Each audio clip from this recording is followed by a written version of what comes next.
Bonjour et bienvenue dans la chaîne de Mathématiques Sciences. Aujourd'hui, je vais présenter et expliquer une nouvelle vidéo, qui est une vidéo donc en mathématiques pour les troisièmes, dans laquelle tout simplement ici, nous allons apprendre à déterminer l'antécédent d'un nombre par une fonction infinie. Ok, donc vous allez voir, la méthode est toujours la même, donc faut pas commencer à angoisser.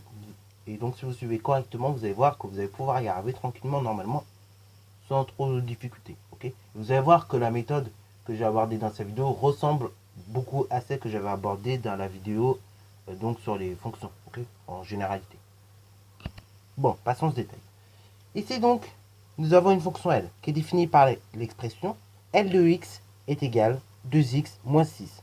On nous demande donc par calcul de déterminer l'antécédent de moins 12 par cette fonction L.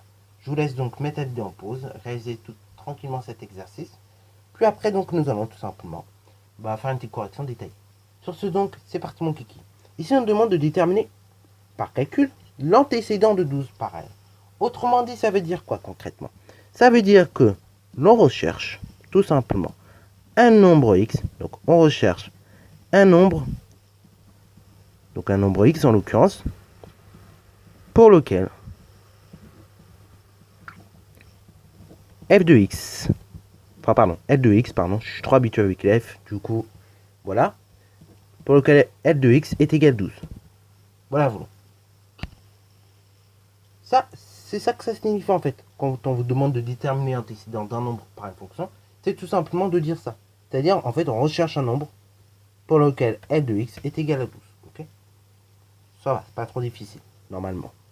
Cela signifie que l'on recherche un nombre x pour lequel 2x moins 6 est égal à 12. Ok, ça revient donc à résoudre cette équation suivante. Donc, on va la résoudre tranquillement. Et donc, le nombre x que l'on va retrouver à la fin, ça sera identique donc à dire que ce sera l'antécédent du nombre en question, donc du nombre 12 en revanche. Donc du coup, 2x moins 6 est égal à 12. Là, pareil, j'ai ce moins 6 qui me gêne, donc je vais ajouter plus 6 aux deux membres de l'égalité, de sorte à ce qu'elle soit conservée. Donc dans ce cas-là, j'aurai ma nouvelle égalité qui est la suivante. 2x moins 6 plus 6 qui est égal à 12 plus 6. Si vous rédigez un petit peu, ça fait donc 2x qui est égal à 18. J'ai 2x qui est égal à 18. Moi, je veux la valeur d'un seul x.